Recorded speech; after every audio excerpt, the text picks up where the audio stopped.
Dear students, good morning. आज हम सदिश को आगे बढ़ा रहे हैं। उसमें आज हम ले रहे हैं स्थिर सदिश।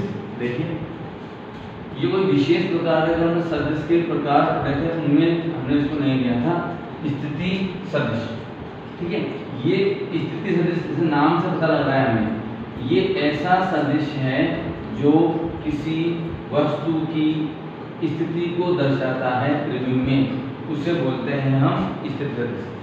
फॉर एग्जाम्पल देखिए, आप मान लीजिए ये x अक्ष है, ये y अक्ष है और ये z अक्ष होगा बोर्ड के तल के लंबवत बाहर की ओर और अंदर की ओर। तो मान लीजिए ये z अक्ष ऐसे है वास्तव में। अब त्रिभुज में कोई भी बिंदु है, ये मान लीजिए P है और इस बिंदु के निर्देशांक x अक्ष का निर्देशांक x है, y का निर्देशांक y है और z का निर्देशांक z है। तो इस बिंदु का स्थिति सदिश क्या होगा?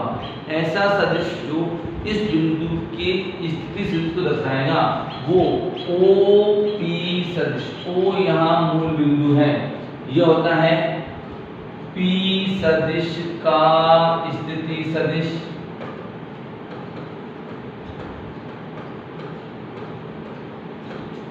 माइनस O सदिश का, O मतलब मूल बिंदु, सदिश का स्थिति सदिश।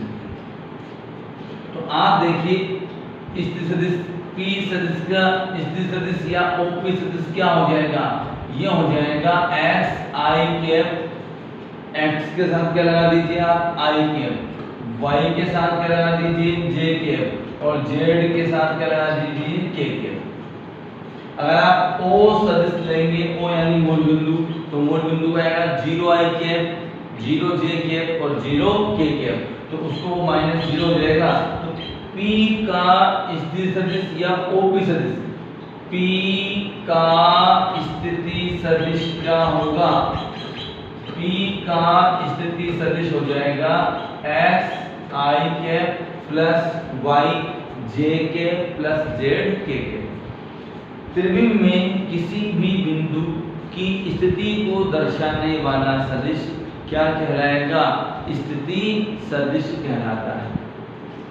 कोई भी पॉइंट ऑब्जेक्ट है, किसी भी पॉइंट की स्थिति, एक कार की स्थिति ये है, इतने समय बाद ये यहाँ चली गई, तो उसकी कितनी चाल होगी, कितना वे होगा, तो वो स्थिति सदिश के अनुसार ही हम निकाल सकते हैं। ठीक है बेटा, आगे देखिए आप एक और बात यहाँ बता रखिए, विस्थापन सदिश।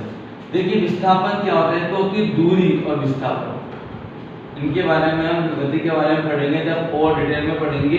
अभी मैं बता रहा हूँ आपको विस्थापन, विमापन में हम पढ़ चुके हैं। विस्थापन दूरी, इनका मात्रक क्या होता है? मीटर। बस विस्थापन एक सदिश राशि होती है और दूरी एक अदिश राशि होती है।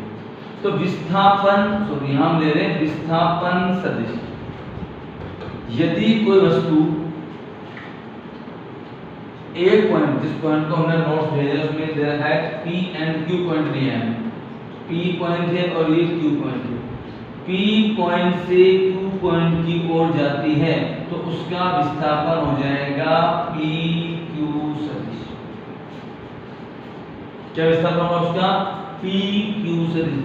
किसी वस्तु द्वारा तय की गए पथ के प्रारंभिक बिंदु और अंतिम बिंदु के मध्य की न्यूनतम दूरी, प्रारंभिक बिंदु और अंतिम बिंदु के मध्य की न्यूनतम दूरी को हम उसका क्या कहते हैं? विस्थापन कहते हैं। जैसे मान लीजिए एक व्यक्ति A से B पर गया और 3 मीटर चला हुआ, B से C पर लंबवत, इसके लंबवत गया वो ऐसे, और वो 4 मीटर चलकर कहाँ पहुंच गया? C पर पहुंच गया। तो वस्तु द्वारा तय की गई दूरी, दूरी कितनी होगी? वस्तु द्वारा तय की गई दूरी होगी 3 + 4 यानी कि 7 मीटर।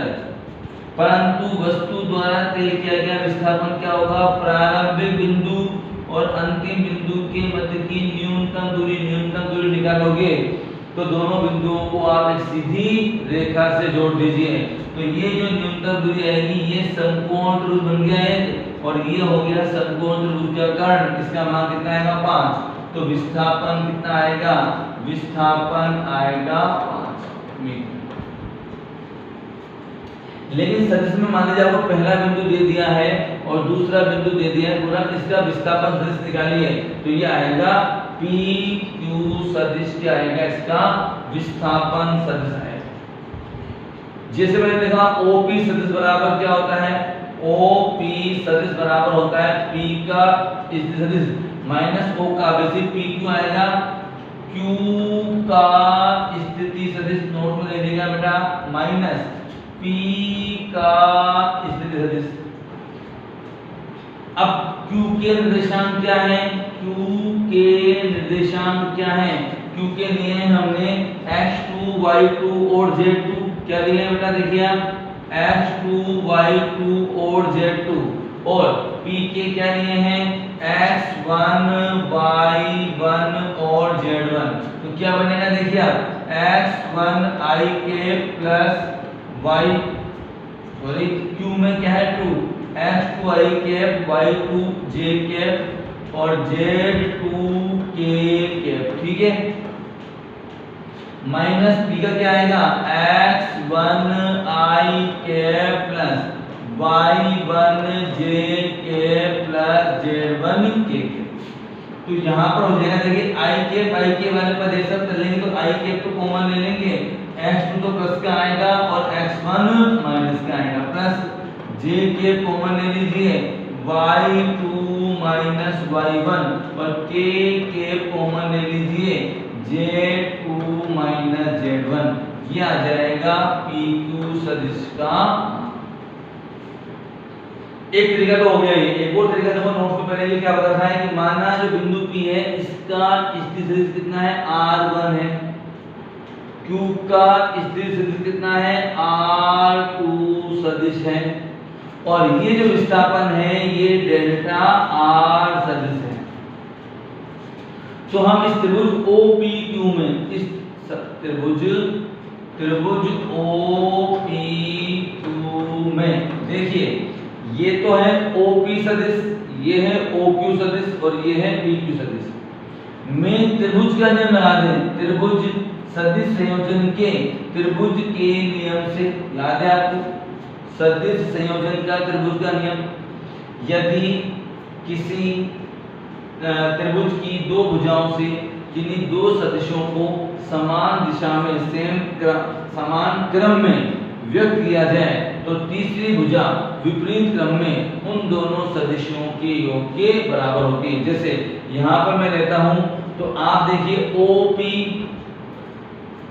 प्लस PQ सदिश, OP सदिश प्लस PQ सदिश दोनों समान क्रम में हैं, बराबर कितना आ जाएगा बताइए, क्या यह OQ सदिश के बराबर आ रहा है क्या, तो आप बोलेंगे बिल्कुल आ रहा है। देखिए OP सदिश और PQ सदिश बराबर OQ सदिश, तो OP सदिश तो हो जाएगा R1 सदिश, PQ हो जाएगा डेल्टा R सदिश और OQ हो जाएगा OP होगा R1 और OQ होगा R2, ठीक है। आप बताइए अब डेल्टा R सदिश बराबर क्या हो गया, R2 सदिश माइनस R1 सदिश। अब आप जानते हैं कि ये जो R2 है, R2 किसका है Q का, तो Q का स्थिति सदिश क्या बनेगा x2 i cap y2 j cap plus z2 k cap, ठीक है। और Q1 क्या बन जाएगा माइनस Q1 क्या बनेगा x1 i cap y1 j cap और z1 k कैप। फिर सेम वैसे आप क्या कीजिए, डेल्टा r सदिश बराबर i कैप को एक साथ कीजिए, i के वाले दो पद है, x2 तो आएगा प्लस का x1 माइनस का plus j cap y2 minus y1 plus k cap z2 minus z। दोनों ही तरीके से आप विस्थापन सदिश निकाल सकते हैं। ठीक है, अब मैं आपसे बोलूं इस विस्थापन सदिश का परिमाण ज्ञात कीजिए। परिमाण तो आप जानते हो किसी भी सदिश का परिमाण डेल्टा आर सदिश, इसको आप आर लिख सकते हो, इसको आप पी क्यू का परिमाण, क्योंकि हमारा पी क्यू था, ये डेल्टा आर कितना आता है परिमाण सबको याद है, क्या करते हैं हम आई केप के गुणांक का वर्ग, आई केप का गुणांक कितना है h2 माइनस x1 का whole square plus y2 minus y1 का whole square plus z2 minus z1 का होल स्क्वायर। इस सूत्र से हम इस विस्थापन सदिश का क्या निकाल सकते हैं, परिमाण भी निकाल सकते हैं। तो किसी भी बिंदु का स्थिर सदिश निकालना है तो उसके जो निर्देशांक होंगे, जैसे किसी बिंदु के निर्देशांक 5 माइनस 2 और 8 है, इसका स्थिति सदिश लिखिए। तो ये बिंदु मान लीजिए P है, तो इस बिंदु P का स्थिति सदिश P है या R1 मान लो, जो भी आप मान रहे हैं वो हो जाएगा 5i cap minus 2j cap plus 8k, ये इसका स्थिति सदिश हो जाएगा। अब ये बिंदु मान लीजिए P से किसी दूसरे बिंदु Q पर आ जाता है, ये P से Q पर आ जाता है 3 2 माइनस 5 पर आ जाता है। अब इसका विस्थापन सदिश ज्ञात कीजिए, तो आप क्या करेंगे PQ सदिश बराबर Q का स्थिति सदिश माइनस P का। अब ध्यान दीजिए Q का क्या आएगा, Q का आएगा 3i के प्लस 2j के माइनस 5k के, P का ये रहा 5i के माइनस 2j के प्लस 8k। अब PQ सदिश क्या बनेगा, 3i के प्लस क्या है और माइनस 5i के पाएगा, तो माइनस का 2i के 2j के प्लस का है और माइनस माइनस प्लस, ये प्लस का हो जाएगा 2 और 2 ये 4j के माइनस 5k के माइनस क्या है और ये माइनस क्या आएगा 8 और 5 13 माइनस 13 के, ये आ जाएगा इसका विस्थापन। इस तरह से हम किसी भी बिंदु का स्थिर सदिश और विस्थापन सदिश ज्ञात कर सकते हैं। Okay dear students, thank you.